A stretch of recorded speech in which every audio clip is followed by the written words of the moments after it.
Hello friend. Now today we are going to discuss some theorems on inverse of a matrix. See, in previous video we have seen the definition of inverse of a matrix. Now see what is the definition of inverse of matrix. Let A be any non-zero square matrix if suppose there exists a matrix B having this condition: the product of AB is equal to BA is equal to unit matrix I, then this second element B, this is called the inverse of first element. See what is the definition of inverse of a matrix. If suppose A, that is any non-zero square matrix, suppose it is given. Now if you find a matrix B having this condition, product of AB is equal to BA is equal to identity matrix I, then this B is called the inverse of A, and this is the notation for inverse. B is equal to A inverse. So this is what the definition of inverse of a matrix. Now let us prove some theorems on inverse of matrix. Now suppose this is the theorem. Now in this theorem what is given? If A it is any non-singular matrix, non-singular matrix means its determinant, it should be a non-zero determinant. If the determinant of the matrix, if it is equal to 0, then the matrix it is said to be a singular matrix. Non-singular matrix means having non-zero determinant. It is called a non-singular matrix. So see what is given. If A it is a non-singular matrix, then we want to show that A raised to n, its inverse is equal to A inverse raised to n, and show that this result it is true for every natural number. For all n belongs to natural number. Natural number means this is the set of natural number 1, 2, 3, 4, 5 up to infinite number. This is called the set of natural number. Now we want to show this result it is true for every natural number. Means show that this result it is true for n equal to 1. Show that this result it is true for n equal to 2. Show that this result it is true for n equal to 3, and so on. So see how to show any statement it is true for every natural number.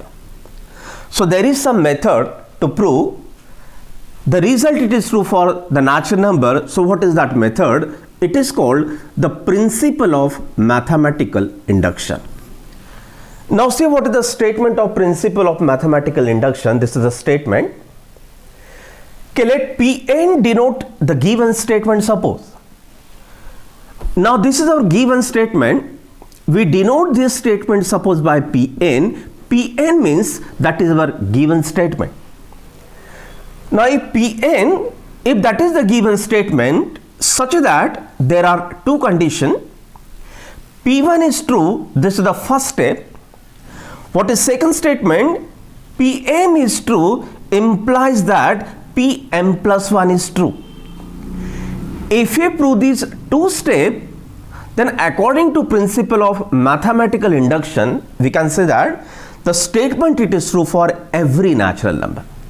So see how to show any result it is true for the natural number. Always we require principle of mathematical induction.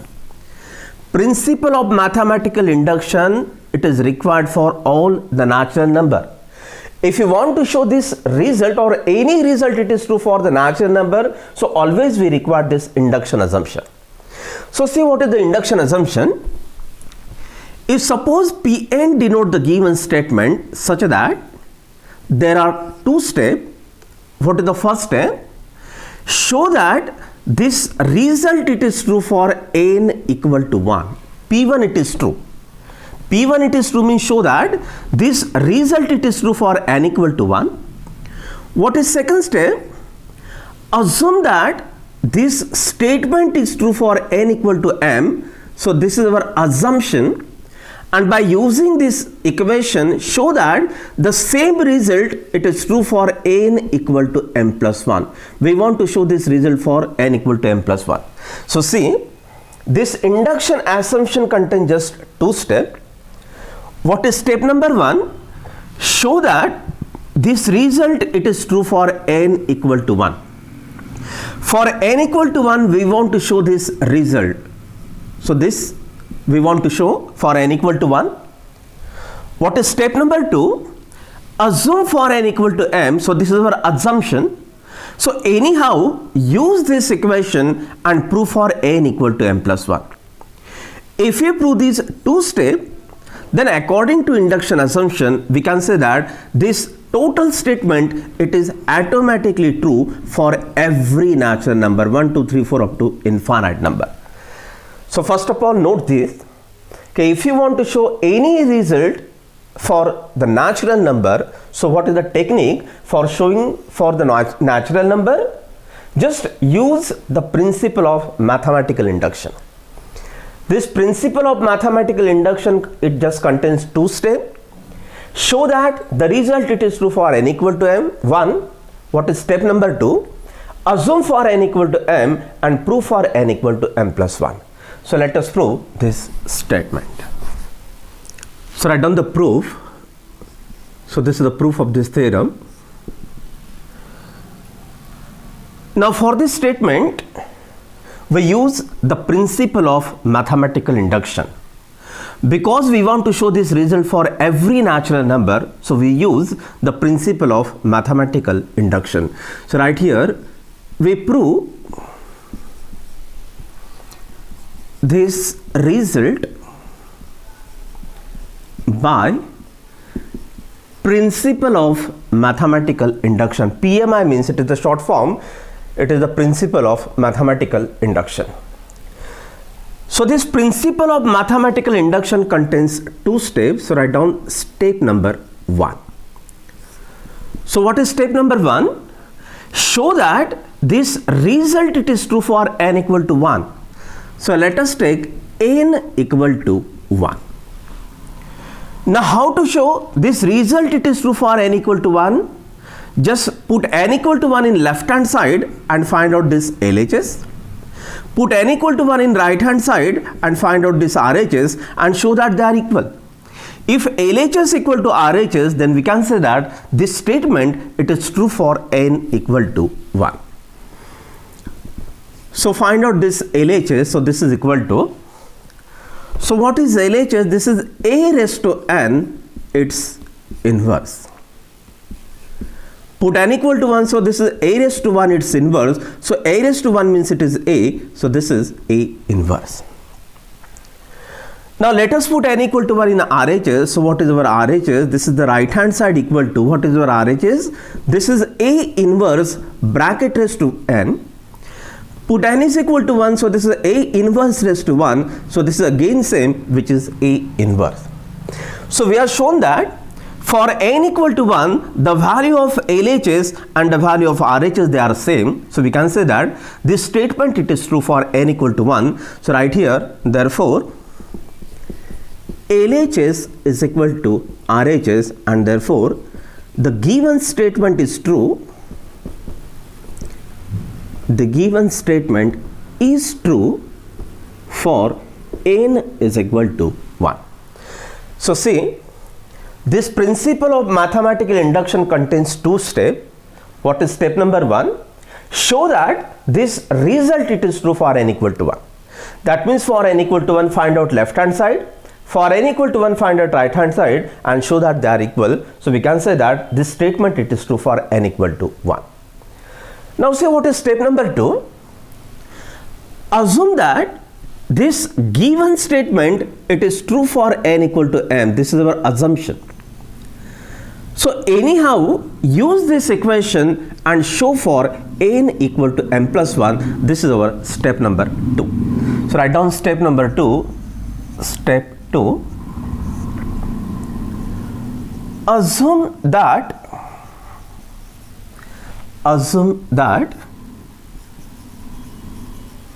the given statement is true for n is equal to m. So this is our assumption.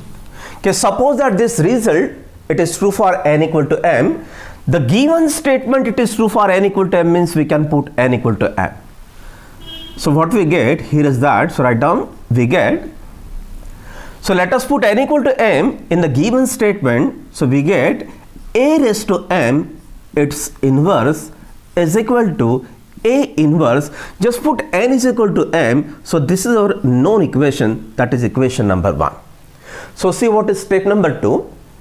Our step number 2 is assume that the given statement is true for n equal to m.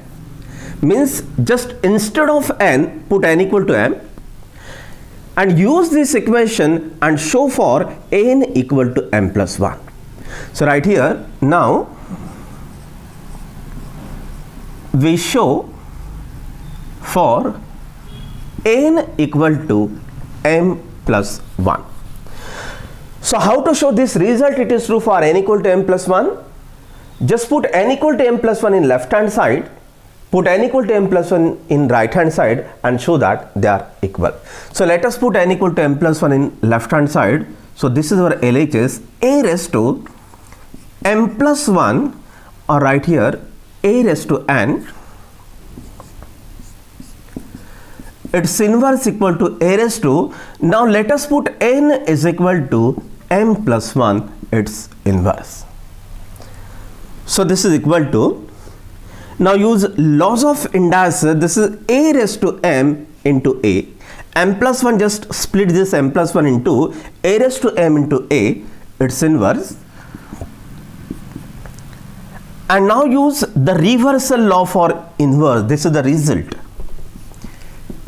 AB inverse, it is given by the formula B inverse into A inverse. It is called the reversal law. Reversal law means just write this element A inverse into A raised to m its inverse. So this is called the reversal law for inverse. So this is equal to A inverse into, now use this equation 1, the value of A raised to m its inverse. From equation 1 put this value, this is A inverse bracket raised to m. So just give the reason from equation 1. So this is equal to, now this is A inverse, this is just bracket raised to 1, and this is A inverse bracket raised to m. So just find out this product. So this is A inverse, just use laws of indices, this is bracket raised to m plus 1. So this is A inverse, and what is this quantity? M plus 1, it is nothing but A. So see, this is our step number 2. Okay, assume the given statement it is true for n equal to m. That means just put n equal to m, and by using this equation prove for n equal to m plus 1. That means just put n equal to m plus 1 in left hand side and show that it is the right hand side. So see, we have taken these 2 steps. Okay, show that what is the step number 1. Show that this result it is true for n equal to 1. This is our step number 1. What is step number 2? Assume for n equal to m and prove for n equal to m plus 1. If we prove these 2 steps, then according to principle of mathematical induction, we can say that this total statement it is true for every natural number. So right here, therefore, by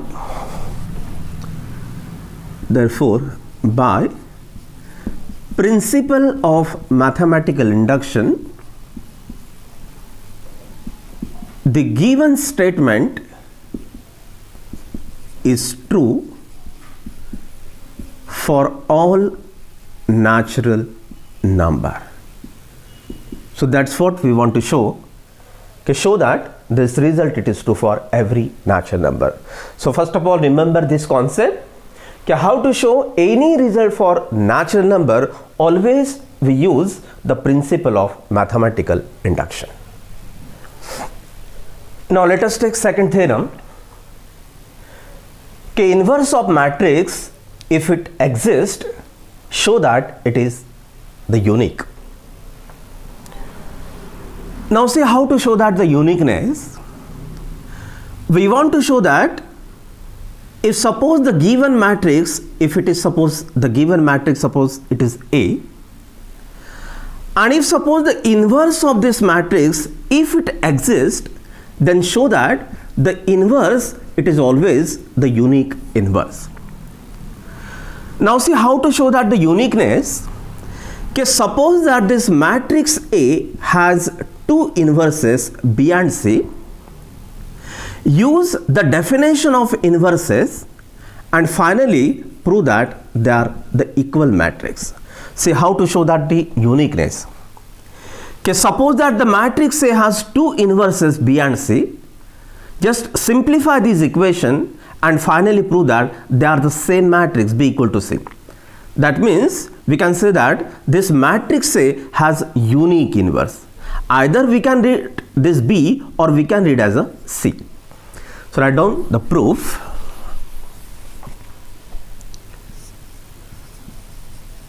Suppose that the matrix A has two inverses, say B and C. Now we want to show that this matrix A, actually we want to show that this matrix A has unique inverse. So let us take some contradiction. Okay, suppose that the matrix A has two inverses B and C. So what is the definition of inverse? So this is the definition. So right here, therefore, by definition. So what is the definition? If B is the inverse of A, then this is the definition of inverse. The product of AB, it is same as BA, it is same as the identity matrix. Suppose this is the equation 1. Again, this C, it is the inverse of A. So what is the definition of inverse? The product of AC, it is same as CA is equal to identity element. So this is suppose the equation number 2. So see, we are using the definition of inverse. If B is the inverse of A, then this is the definition. The product of AB, it is same as BA, and what is the common value? It is the unit matrix R. If C is the inverse of A, then this is the definition. AC is equal to CA is equal to R. Now we want to show that this matrix A has unique inverse. That means we want to show this B equal to C. So let us consider this B. So write down here. Now consider this matrix B. Now this B can be written as B into identity element I. Identity matrix, it is just like 1001. So this is called the identity matrix. So this B can be written as B into identity matrix. So this is equal to B. Now from equation 1, put this value, this is, or from equation 2, let us put this value of I, it is AC. So right here this is AC, and just give the reason from equation 2. Now use associative law, associate this B and A in one bracket into C. And what is the value of BA? Value of BA, it is the identity matrix I into C. Just give the reason from equation 1. Just put from equation 1, put the value of BA, which is the identity matrix. So identity matrix into C is the same matrix which is C. So see, we have shown this B is equal to C, they are the same matrices. So see, how to show that the uniqueness property, how to show that the unique inverse? First of all, show that this matrix A has two different inverses B and C, and finally show that they are the same inverses. So we have shown that if the inverse of matrix, if it exists, then we have shown that it is the unique matrix. Now let us take this third theorem. If A is any non-singular matrix means obviously its determinant it is non-zero. Determinant it is non-zero means obviously this A inverse exists. This is the necessary condition for existence of inverse. If determinant if it is non-zero, then and then we can find its inverse. So see, we want to show that this Ka inverse is equal to, show that this is 1 upon K into A inverse. So for that, let us find out this product. So write down, consider, find out this product Ka and 1 upon K into A inverse. Now this is same as this K, it is scalar, so associate this K and 1 upon K in one bracket and associate A and A inverse in second bracket. So KK get cancelled, so this is 1, and A into A inverse, it is the identity matrix I, so the total answer it is I. Now find out this reverse products right here. Now this 1 upon K into A inverse into Ka is equal to, now find out this product in reverse way. So again same thing, associate 1 upon K and K in one bracket, associate A inverse and A in one bracket. So KK get cancelled, this is 1, A inverse into A, it is the identity element, so this final product is the unit matrix I. So see, we have found this product Ka and 1 upon K A inverse, we have shown that it is I. Also we have found this reverse product and we have found this product equal to I. So let us write this term in one line. So write down, thus this is our first term Ka 1 upon K into A inverse. We have found this product, as well as we have taken this term 1 upon K into A inverse into Ka, and we have found this product is equal to I. So see what is this total term. If you denote suppose the first matrix by suppose A and denote this second matrix suppose by B, this is same thing, this is B into A into B, this is same as B into A, and what is the common value? It is the identity element I. And we have seen this is the definition of inverse. If the product of AB it is same as BA is equal to I, then according to definition of inverse, this second element B, this is called the inverse of the first element. So this is exactly the definition of inverse right here. This implies this second element 1 upon K into A inverse, this is called the inverse of the first element. So write down like this, that is Ka inverse is equal to 1 upon K into A inverse. So that's what we want to show. So thank you for watching.